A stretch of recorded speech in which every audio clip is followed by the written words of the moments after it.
नमस्कार संगत जी। आज मैं आपको एक ऐसी कहानी सुनाने जा रहा हूँ जिसे सुनकर आपका दिल भर जाएगा। यह कहानी है एक गरीब पिता के संघर्ष, दर्द, आंसुओं और अटूट विश्वास की। यह कहानी कई साल पहले पंजाब के एक छोटे से शहर की है। वहाँ रमेश नाम का एक रिक्शा चालक रहता था। उसकी पत्नी और एक 12 साल की बेटी पायल थी। रमेश दिन रात मेहनत करता था ताकि उसकी बेटी अच्छी पढ़ाई कर सके। पायल बहुत होशियार थी। उसका सपना था कि वह बड़ी होकर डॉक्टर बने और गरीब लोगों का मुफ्त इलाज करे। रमेश अक्सर अपनी बेटी से कहता था, बेटी भले ही मैं गरीब हूँ, लेकिन तेरे सपने को कभी गरीब नहीं होने दूंगा। यह सुनकर पायल मुस्कुरा देती थी। लेकिन एक दिन अचानक सब कुछ बदल गया। एक सुबह पायल स्कूल जाने के लिए तैयार हो रही थी, तभी उसे तेज चक्कर आया और वह जमीन पर गिर गई। घर में हड़कंप मच गया। उसे तुरंत अस्पताल ले जाया गया। डॉक्टरों ने कई जांचें की। रिपोर्ट देखकर डॉक्टर गंभीर हो गया। उन्होंने रमेश को अलग बुलाया और कहा, बेटी की बीमारी गंभीर है, इलाज लंबा और महंगा होगा। यह सुनते ही रमेश के पैरों तले जमीन खिसक गई। उसकी जेब में केवल 500 रुपये थे। घर में बेचने लायक कोई सामान भी नहीं था, लेकिन बेटी को बचाना जरूरी था। रमेश ने रिश्तेदारों से मदद मांगी। कई लोगों ने बहाने बना दिए। कुछ ने फोन उठाना तक बंद कर दिया। जिस समाज के लिए उसने जिंदगी भर मेहनत की, वही समाज मुश्किल वक्त में दूर हो गया।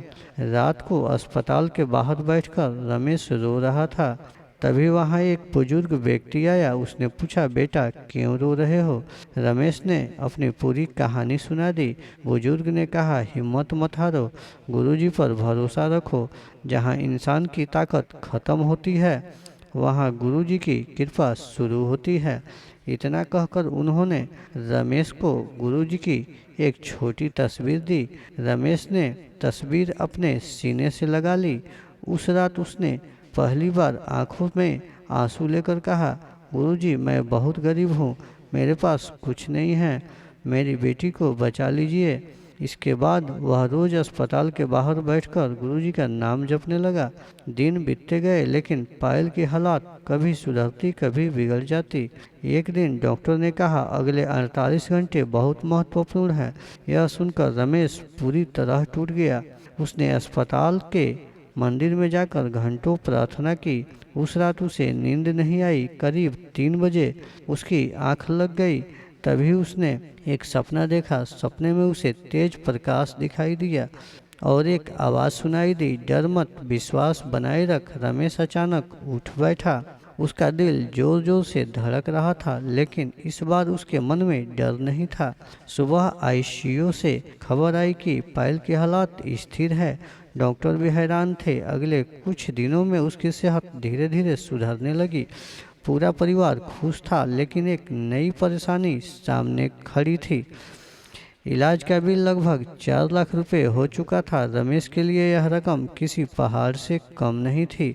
वह सोचने लगा कि अब क्या होगा। एक दिन अस्पताल के अकाउंट सेक्शन से फोन आया। उसे तुरंत बुलाया गया। रमेश घबराया हुआ वहां पहुंचा। अधिकारी ने कहा, आपकी बेटी के इलाज का ज्यादातर खर्च जमा हो चुका है। रमेश हैरान रह गया। उसने पूछा, किसने जमा किया? अधिकारी ने कहा, एक सज्जन आए थे, उन्होंने अपना नाम बताने से मना कर दिया।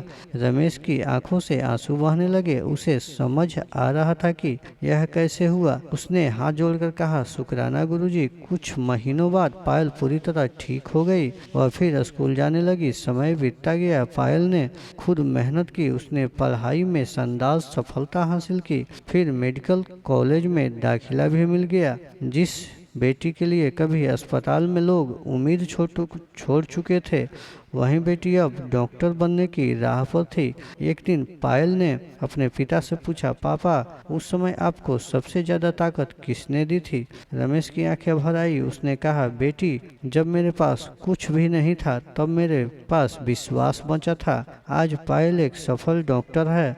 वह हर महीने गरीब मरीजों का मुफ्त इलाज करती है और अपने क्लिनिक में एक बोर्ड लगाकर रखती है, जीवन में चाहे कितनी भी मुश्किल आए, उम्मीद और विश्वास कभी मत छोड़ना। दोस्तों, यह कहानी हमें सिखाती है कि कठिन समय में धैर्य, विश्वास और सकारात्मक सोच इंसान को टूटने नहीं देती है। बोलिए प्रेम से शुक्राना गुरुजी। जय गुरुजी।